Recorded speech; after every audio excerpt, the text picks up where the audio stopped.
So Jolie has often shared with me how many of the parents of their students lack a basic understanding of parenting skills. Yes, Jorge.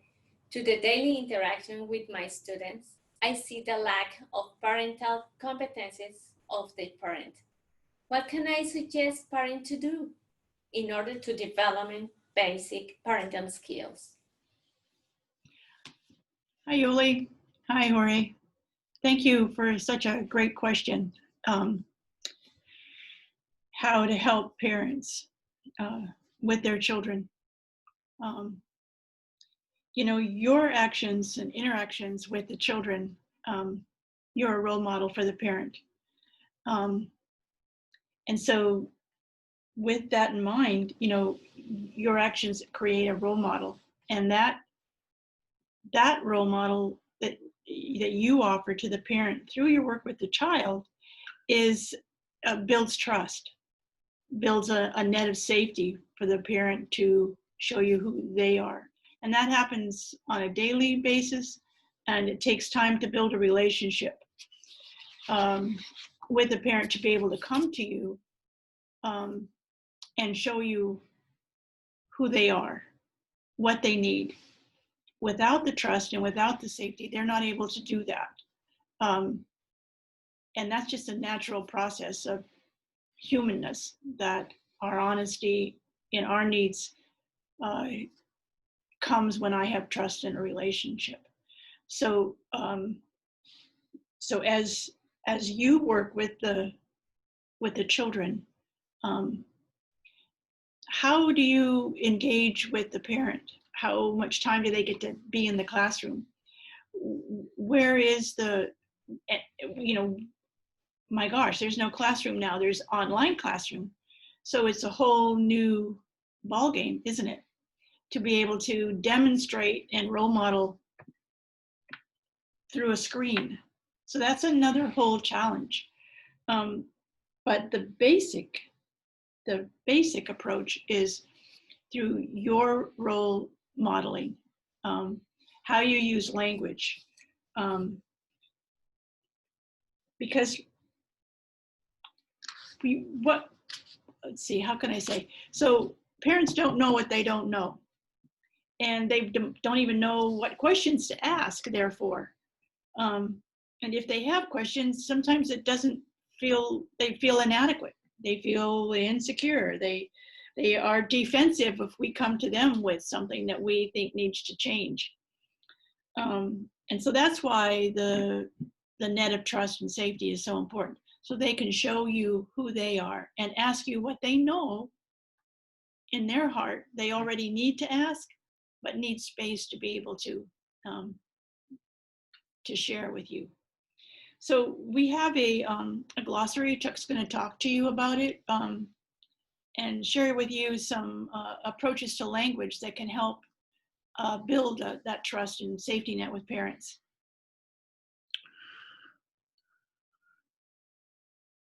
So it's a bit daunting, I think, for new parents and for people who are unfamiliar with cognitive behavioral language skills. It's a little daunting because it's language and because it involves being much more aware, self-aware of the consequences of the words that we use and the phrases that we use when we're being a model. And as trust builds between you and the parents you're working with and the children you're working with, they attach to you. And the way they attach to you is to watch your language and try to talk like you do. Both the parents and the kids will participate in that. And it can be very daunting, and it feels like a huge responsibility, and it is. But when you begin to use cognitive behavioral language, then the use of it and the response you get from using it is a huge reward, because people try those words and they change things. They help people stay away from power struggles. with their kids, or from the kids' point of view with their parents. And for the professional, it helps you not step into power struggles with the people you're trying to serve and model skills for. So the document which we sent to you, and which I'll put in the notes of our questions and answers on YouTube, are available free, and it amounts to like a dictionary. We call it the Self-Care and Parenting Language Glossary, and we've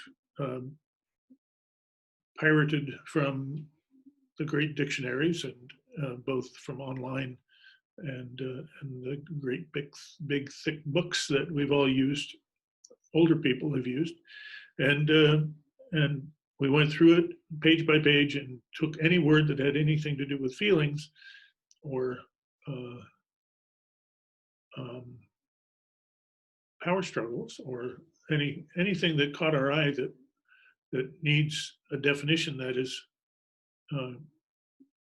is helpful if we're trying to learn to be cognitive behavioral models. And we put those in the glossary and came up with a definition that helps people use the word so that it helps us avoid power struggles, and it helps us earn trust, and it helps us stay out of trouble. So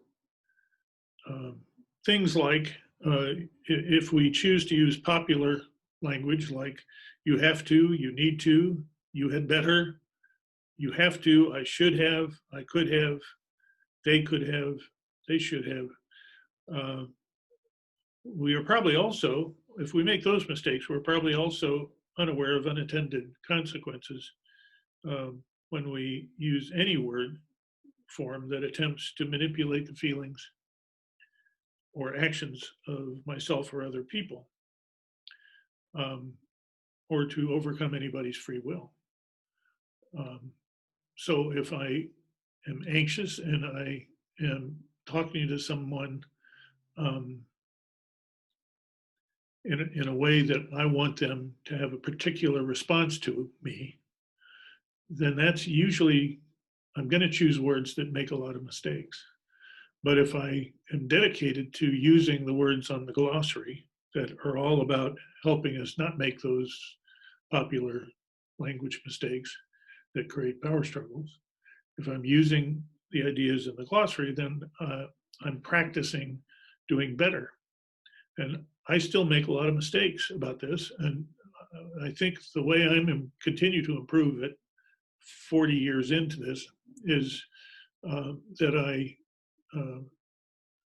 have developed a willingness to notice when I'm outside of the glossary, as it were, and I am slowing down, and I maybe take a little time out, and I go back to using the word forms that protect me from promoting ideas that I don't want to promote when I'm trying to be a model.